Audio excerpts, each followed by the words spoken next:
P T I کے رہنما گوہر خان کا کہنا ہے کہ سائفر کیس آئینی اور قانونی طریقے سے ہٹ کر چلایا گیا، ملزمان کو ان کے بنیادی حقوق سے محروم رکھا گیا ہے۔ ان کا مزید کیا کہنا تھا، ملاحظہ کیجیے۔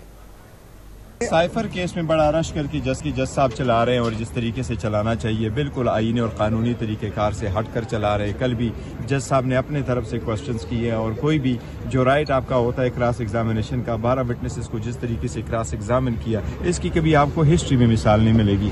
تو یہ جس طریقے سے لے کے جا رہے ہیں آپ خود اندازہ کر سکتے ہیں کہ اس سرکمسٹانسز میں ہم ان سے کیا توقع رکھیں اور کیا ایکسپیکٹ کریں کہ کیا آئین اور قانون کے مطابق ہوگا۔ اگر آپ کسی ایکیوزڈ کو آپ اپنا جو فنڈامنٹل رائٹس ہے وہ ریفیوز کر دے تو ڈیسیجن کیا آنا ہے یہ سب دنیا جانتی ہے۔ لیکن میری ایک ریکویسٹ ضرور ہے، اپنے سارے فالوورز کو، پاکستان تحریک انصاف کے ورکروں کو، سپورٹرز کو، کینڈیڈیٹ کو اور ہمارے پورے ملک کے جو بھی ویل وشرز ہیں ان سب سے درخواست ہے کہ آپ تحمل اور برداشت کا مظاہرہ کریں۔ انشاءاللہ ہائی کورٹ اور سپریم کورٹ پہ ہمیں اعتماد ہے، at the end of the day ہمیں ریلیف ملے گا انشاءاللہ تعالیٰ۔ اگر یہ کنوکشن بھی کرتے ہیں کنوکشن قواش ہوگی، لیکن آپ لوگ تحمل برداشت کا مظاہرہ کریں، مشتعل نہ ہونا، غصے میں نہ آنا، قانون کو اپنے ہاتھ میں نہ لینا، کوئی ایک کنکری آپ نے نہیں پھینکنی، آپ تحمل کریں تاکہ ان کی توجہ ہم الیکشن سے نہ ہٹوا سکے۔ یہ ہٹانے کی کوشش کر رہے ہیں، الیکشن پہ فوکس کرو انشاءاللہ تعالیٰ۔ 8 تاریخ کو سب کا محاسبہ کریں گے۔ پروسیکیوٹر رضوان عباسی نے کہا ہے کہ سزائے موت ہوگی، جن دفعات کے تحت یہ مقدمہ ہے اس میں سزائے موت ہو سکتی ہے۔